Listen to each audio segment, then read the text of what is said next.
दोस्तों, भारत अब इतने परमाणु बम बरसाएगा कि चीन ने सोचा भी नहीं होगा। ऐसे में पाकिस्तान के 4 टुकड़े हो जाएंगे, जिनमें से 3 टुकड़े भारत में ही मिल जाएंगे और इसी तरह के कई खुलासे हो रहे हैं। क्या है पूरी खबर और क्या कुछ है, चलिए आपको विस्तार से इस बारे में बताते हैं।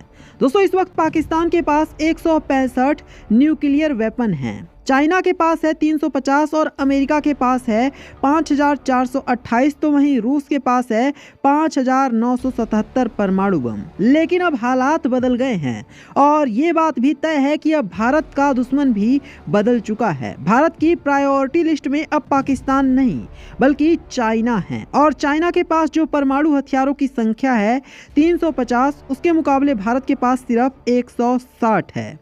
ऐसे में भारत कैसे परमाणु बम बरसा देगा चाइना के ऊपर, तो आपको बता दें कि अमेरिकी रिपोर्ट में ये बताया गया है कि चीन के आक्रामक अंदाज के बाद अब भारत भी चीन के खिलाफ तैयारी कर रहा है और चीन को फोकस में रखकर अपने न्यूक्लियर हथियारों को मॉडर्न रूप दे रहा है। और साथ ही इस रिपोर्ट में ये भी बताया गया है कि भारत अब 138 से लेकर 250 तक परमाणु बम बना सकता है। ऐसे में आप सोच सकते हैं कि पहले से ही 160 परमाणु बम भारत के पास है और 250 परमाणु बम और बनाने का संसाधन भारत ने जोड़ लिया है। ऐसे में अब भारत चाइना के पास पहुंच गया है। इसके अलावा अब ये बात भी निकल कर आ रही है कि पाकिस्तान के 4 टुकड़े होंगे और इन 4 टुकड़ों में 3 टुकड़े ऐसे होंगे जो भारत में मिल जाएंगे और इसके लिए भारत किसी को फोर्स नहीं करेगा, बल्कि 3 टुकड़े ऐसे होंगे जो अपने आप आएंगे और कहेंगे कि हमें भारत में शामिल कर लो। क्योंकि इस वक्त पाकिस्तान की क्या स्थिति है ये सभी को पता है। IMF ने हाल ही में पाकिस्तान से मिनी बजट मांगा और कहा कि आप अपना मिनी बजट हमें दिखाएं और फिर हम आपको बताएंगे कि आपको अपनी अर्थव्यवस्था कैसे संभालनी है। ऐसे में पाकिस्तान का मिनी बजट देखकर आए हैं। मैं अपने ये आंकड़ा निकाला कि $2 ट्रिलियन का कुछ अता पता नहीं है जो पाकिस्तान में आए और फिर कहां चले गए। और ये बात आप अंदाजा लगा सकते हैं कि $2 ट्रिलियन कहां गए होंगे। ज़्यादातर सेना अध्यक्षों के अकाउंट में या फिर कुछ बड़े लोगों के अकाउंट में गए होंगे। IMF को जब इन सभी चीज़ों के बारे में पता चला तो IMF ने साफ साफ कहा कि बचने का सिर्फ एक उपाय है कि अपने देश का टैक्स बढ़ा दो और इसके अलावा कोई उपाय नहीं है।